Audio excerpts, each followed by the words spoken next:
So hello my friends, this is the Prizely Project. We are back live once again. There are a lot of topics to cover. Just a few moments ago, President Zelensky announced that Russia is currently preparing an additional mobilization to compensate for their losses in the war. Let's discuss all of these developments right now. Of course, please don't forget that we are broadcasting live once again. Leave your comments and ask any questions you may have. We will be discussing everything with Dmytro Snegiryov live, and of course we'll be talking about what was burning and blazing today on Russian territory. I'm Volodymyr Tymoshenko, and we're getting started right now.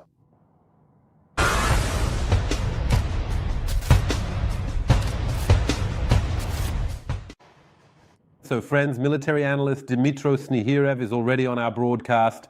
Dmytro Vasilovich, welcome. Thank you for making the time. Hello, thank you for the invitation. Dmytro Vasilovich, even if I truly wanted to start our conversation today with something else, I simply can't. Because today there were, in my personal opinion, many successful attacks carried out by the armed forces of Ukraine. These strikes occurred both on Russian territory itself and in the temporarily occupied regions of Crimea. There, in fact, in the city of Sevastopol, reports indicate that yet another Russian Federation headquarters was hit, and it was hit very hard. Was it a strike? What exactly happened? In short, let's discuss now what exactly happened in Crimea. Let's start with that, please. According to the Russian-appointed governor of Crimea, the armed forces of Ukraine struck the building of the Black Sea Fleet's Air Force on Gogol Street. After the destruction of the main headquarters of the Black Sea Fleet, the Russian occupying forces have been using this building as their main command center. That is why this operation by Ukraine's defense forces is specifically designed for the purpose of blocking the command center of what remains of the Black Sea Fleet. Furthermore, it is particularly important to note that the local Gauleiter humbly and cautiously described this building as a simple administrative structure. It would seem that quite clearly he decided, so to speak, to deliberately act out the role of someone who was completely unaware of the actual location of the Black Sea Fleet's primary command center. But what is very telling is that the Russian air defense did not work at all. We are talking about the systematic work of the main intelligence directorate of the Ministry of Defense of Ukraine, Special Operations Forces, and Unmanned Systems Forces in the process of neutralizing the Russian air defense system. I would note that until recently, Crimea was considered one of the most layered and well-protected regions by air defense systems. Moreover, these are air defense systems of short, medium, and long range. But as we can see, the strikes on the command centers of the Black Sea Fleet scientifically disprove the claims made by the Russian side. Moreover, it should be noted that the Russians themselves admit the fact that the drones of the main intelligence directorate of the Ministry of Defense of Ukraine feel right at home in the skies over temporarily occupied Crimea. And the strike on this building has not only military but also political and informational significance. First and foremost, for the residents of occupied Crimea.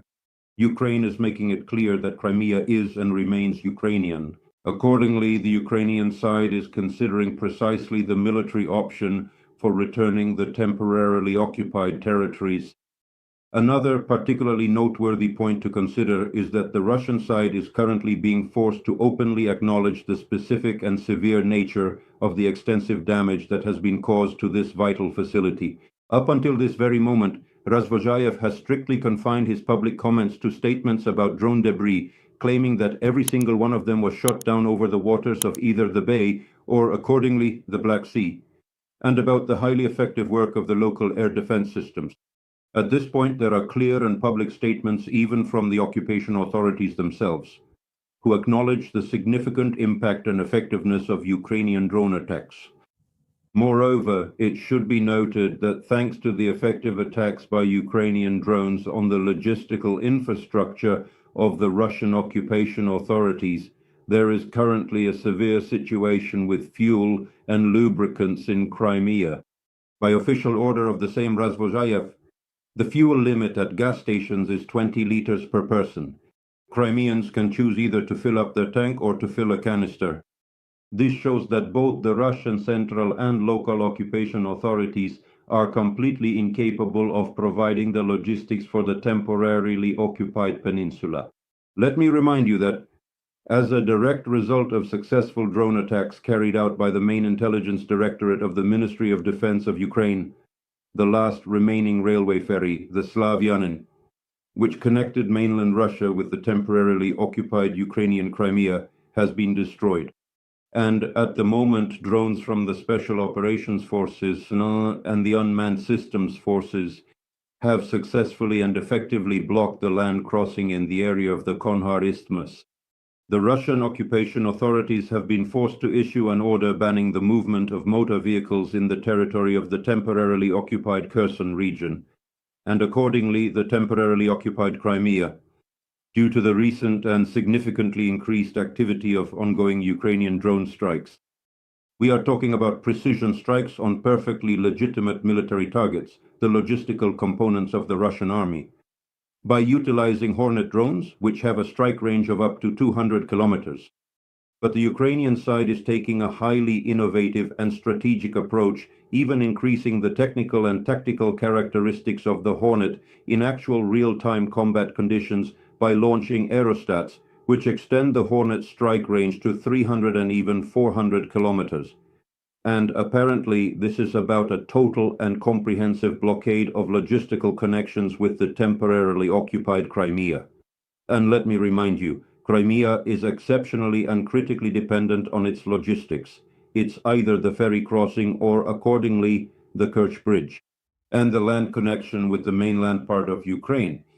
As we can see, the ferry crossing has been destroyed. The land route is under fire control and remains the only legitimate military target. That is, accordingly, the Kerch Bridge. And taking into account the successful actions of drones, special operations forces, and other components of Ukraine's defense forces in the process of destroying the active defenses of the Kerch Bridge, we can say that the elimination of this logistical component of the Russian occupation army is also not far off. Dmitry Vasilyevich, well, today we've discussed everything about Crimea. Thank you for your analysis. Today, even the territory of Russia itself, I mean military targets, has been hit. Taganrog, Voronezh, and Topaz. Of course, most people are talking about Topaz. I think this is the 5th attack since the beginning of the month, right? In the south of the Russian Federation, a fairly large oil refinery was burning again. In general, could you please describe from a military perspective what the Russians are facing right now in this city, specifically in Topaz? It already seems like some kind of new Chornobyivka to me. The 5th strike, as you rightly noted, but the point is that the shipment of oil and petroleum products to end consumers has essentially been blocked. And notice how comprehensively the Ukrainian defense forces are operating. Strikes are currently being carried out both on critical oil and gas extraction and production facilities, on various oil transportation points. These are the essential oil pumping stations, and accordingly on major oil refineries. And the final crucial component in this entire logistical route is the strategic seaports. For instance, the port at Tuapse is practically blocked and unable to function. What exactly does this significant disruption mean for the future of the Russian economy and its global trade? It is important to point out that according to the Russian Federation itself, losses from Ukrainian strikes on oil refining enterprises are estimated to reach a total of about $100 billion. At this particular moment in time, it should be clearly noted that the strikes on port infrastructure in the Black Sea are comprehensive and systematic in nature. Up until now, there have been corresponding effective strikes on Novorossiysk, and now the main focus, so to speak, of Ukrainian drones is the port of Tuapse. The entire component is being taken into account accordingly. This includes oil refining industrial enterprises and accordingly storage points for finished products, as well as the port infrastructure itself.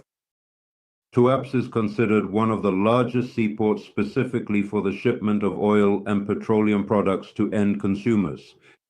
According to various estimates, this port accounts for between 2 and 2.5% of the total global volume of oil transshipment. Dmitry Vasilyevich, now attention friends, this is a very important topic. Talk about the Oreshnik system. What do I mean by that? Just a little, introduction for today. The president of Ukraine, Volodymyr Zelensky, wrote a letter to Donald Trump, as you can see here.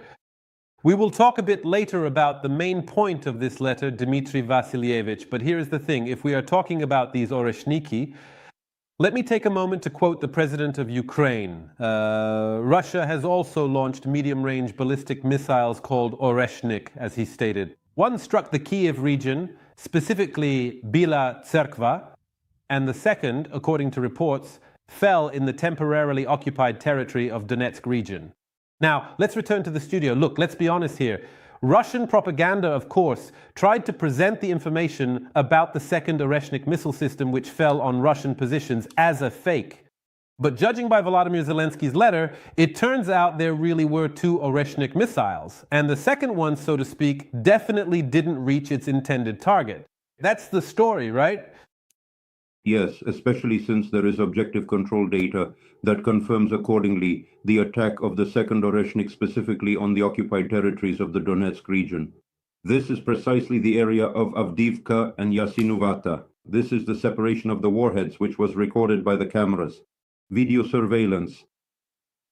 And this is evidence that every fourth Oreshnik, let me remind you, 3 Oreshniks were launched over Ukrainian territory and the fourth one fell on the occupied territory, so every fourth Oreshnik is defective. In other words, it's not just a fall or an unsuccessful launch of Russian strike weapons. First and foremost, this is a colossal reputational loss, ideological, military, and political. Let me remind you, it is precisely through the use of Oreshniks that the Russian Federation is trying to exert an element of military political pressure not only on Ukraine, but also on our European partners. Let me remind you, the flight time of an Oreshnik to Kyiv is approximately 12 minutes and to London 20 minutes. And it is precisely the rhetoric about the possible use of the Oreshnik, specifically its nuclear component, that the Russian Federation employs as the so-called last argument of kings. In other words, they make it clear that, if necessary, the Russian Federation will use the Oreshnik, but this time with a nuclear component, against Ukraine and possibly against European partners as well. However, as it turns out, the Oreshnik is actually far from meeting the tactical and technical specifications that the Russian dictator has been publicly claiming. It's one thing to show cartoons on Red Square and quite another to conduct real combat launches. Moreover, note that even the 3 launches against Ukraine have been completely ineffective. From a military standpoint, even within the Russian Federation itself, people have already started asking questions about the point of the 3 Oreshnik launches, and considering this failed launch, that's already the 4th launch. When there isn't the slightest reason to talk about their effective use, then let me remind you, the cost of an Oreshnik, according to various estimates, ranges from $50 to $80 million. Moreover, according to the main intelligence directorate of the Ministry of Defense of Ukraine, the Russian Federation has a limited number of these strike assets, reportedly up to 10 units. Given that 4 have already been used, the Russian Federation has only a minimal stock left, and all statements claiming that production has supposedly been scaled up and that the Oreshnik has been put on combat duty once again do not stand up to scrutiny. This failed launch, if I may say so, practically puts an end to the very ideology behind the Russian claims that this is a weapon with no global analogues. As we can clearly see now, there are indeed analogues, and these specific counterparts are particularly unpleasant for the Russian side. Dmytro Snegiryov, now let's move on to the topic we started discussing. Its main point. Today, Zelensky has officially dispatched an urgent letter to Donald Trump, and the fundamental core message of this letter is a serious warning about Ukraine's extremely critical shortage of advanced missile defense systems. I will quote the president of our country. When it comes to air defense against missiles, we rely on our friends. When it comes to protection against ballistic missiles, we almost exclusively rely on the United States. We have seen Zelensky write a letter to Trump, and all of this is happening against the backdrop of Russia directly threatening strikes on decision-making centers, as they put it. Is our missile defense situation really that bad? And to put it simply, do we actually have nothing to shoot down ballistic missiles with right now? Or is it not that bad? Your analysis is very important right now. Well, let's start with the current capability of the American defense industry to produce PAC-3 missiles for the Patriot air defense systems. To understand that this is a global problem, this is not just a problem of supplying interceptor missiles for the needs of Ukraine's defense forces. The capabilities of the US defense industry amount to the production of about 500 interceptor missiles. That is a limited quantity. The US budget provides for an increase in the production of interceptor missiles by 1926 to 1927 to a level of 1,200 to 1,500. Accordingly, both modernization and, most importantly, the scaling up of interceptor missile production have been funded.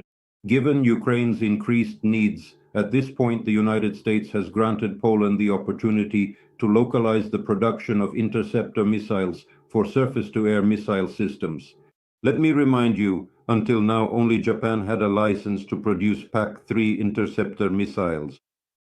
Furthermore, the Ukrainian side should also give very serious consideration to our Japanese partners, who currently hold a valid license to produce PAC-3 interceptor missiles and begin the necessary and formal negotiations with the Japanese side as well. Why am I emphasizing this? This is because, accordingly, the Japanese armed forces do not directly participate in combat operations in the Persian Gulf region, and the possibility of providing interceptor missiles that are produced directly by Japan's own defense industry is significantly more probable than, let's say, their provision by the United States, which at the current moment has concentrated its primary strategic efforts on protecting its military facilities in a variety of different countries throughout the Persian Gulf region. So, to say that the United States is deliberately putting on hold the possibility of providing us with interceptor missiles is not true. That does not reflect reality. And in fact, providing more opportunities for the production and, accordingly, the expansion of manufacturing these interceptor missiles is a strengthening of NATO's eastern flank at the moment of creating a unified air defense system. Accordingly, the majority of these interceptor missiles will be allocated to meet the needs of the armed forces of Ukraine. On a more positive note, we can also mention that according to various open sources, in 2026, the production of these interceptor missiles will be fully localized and established on the territory of the Federal Republic of Germany. That is the Ukrainian Ministry of Foreign Affairs, and accordingly, the Ukrainian Ministry of Defense have the opportunity to diversify the supply of these missiles precisely thanks to our European partners. And here, everything will depend precisely on, let's say, the capabilities of Germany's military-industrial complex to ramp up the production of interceptor missiles in the shortest possible time. We can also say that Europe has its very own equivalent of a surface-to-air missile system capable of neutralizing aeroballistic threats. This is an advanced SAM system produced jointly by France and Italy.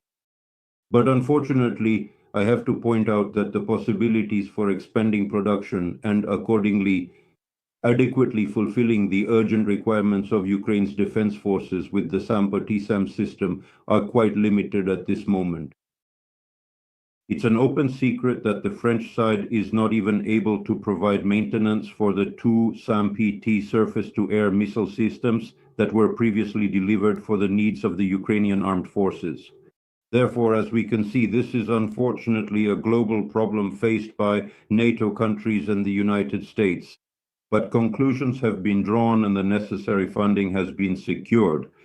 That is exactly why I expect some very positive news for the Ukrainian side in the relatively near future. As for the capabilities of Ukrainian air defense, it is important to emphasize that, according to the assessment of the American side itself, the interception rate of aerodynamic and aeroballistic targets by the defense forces of Ukraine, and more specifically by their missile defense systems, is currently ranked as one of the highest levels in the world. Based on current reports, a substantial 80% of these specific targets are being successfully neutralized. I would like to remind you that absolutely no air defense system in the world today, not even the advanced systems of the United States or Israel, provides a full 100% interception rate against aeroballistic threats at any given moment. Unfortunately, this is a reality that we clearly witnessed during the conflict of the Gulf War. These were strikes by Iranian ballistic missiles on US military facilities. Accordingly, in Jordan, Saudi Arabia, and on the territory of the State of Israel, I would also like to note that even though the most advanced air defense systems are heavily concentrated in that specific region, including the sophisticated American THAAD system, they were not always able to neutralize all the aeroballistic weapons launched by the Iranian military forces. Overall, the capabilities of the Ukrainian air defense system are quite high, but I want to emphasize once again that unfortunately, the Ukrainian side depends on the supply of interceptor missiles from our European and American partners. And it is precisely for this specific reason that the Ukrainian president has publicly stated and emphasized that a comprehensive program is currently being developed to produce Ukrainian-made interceptor missiles in order to fully compensate for the critical shortage and lack of availability of these types of weapons. They are even calling this initiative the most significant and immediate historical prospect for the nation's defense. In other words, Ferrenpoint states that the production of interceptor missiles will be scaled up by the end of this year. And finally, there's a topic that's hard to even call just an aspect. It's an entire layer in itself. Right now, as they say, it's coming from all sides. This concerns a threat of a new one coming from Belarus. Svetlana Tikhanovskaya, the leader of the Belarusian opposition, was recently in Kiev.